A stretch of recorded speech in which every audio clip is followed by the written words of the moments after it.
గొప్పదనాన్ని.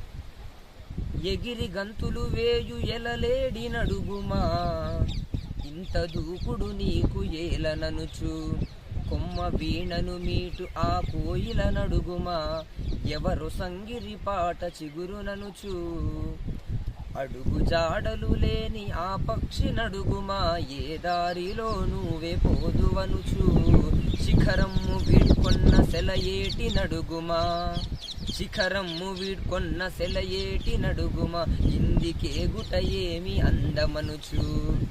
చూడండి, ఎగిరి గంతులు వేయు ఎలలేడి నడుగుమా అన్నాడు. అంటే పద్యంలో ఎంత బాగా కవి వర్ణించాడంటే, చెంగు చెంగు ఎగురుతున్నటువంటి అడవిలోని ఒక జింకను కనుక, లేడిని కనుక మనం గమనిస్తే, నీకు ఎక్కడ నేర్పించారయ్యా ఈ విద్యను, నువ్వు ఎందుకు ఇలా ఎగురుతున్నావు, ఎవరు నేర్పించారంటే అది మా అమ్మ నేర్పించిందండి, మా అమ్మ ఎలా ఎగురుతుందో నేను అలా వెళ్తున్నాను ఆనందంగా చెప్తోంది.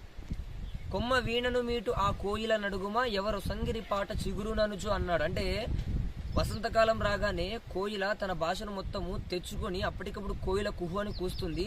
ఎవరు చెప్పారండి దానికి వసంతకాలం వచ్చింది, ఈ మధుమాసం వచ్చింది, చైత్రమాసం వచ్చిందని ఎవరు చెప్పారు కోయిలకు? ఎలా తెలిసింది దానికి? తను అదే చెప్తోంది, నేను నా మాతృభాష మా అమ్మగారు చెప్పారండి.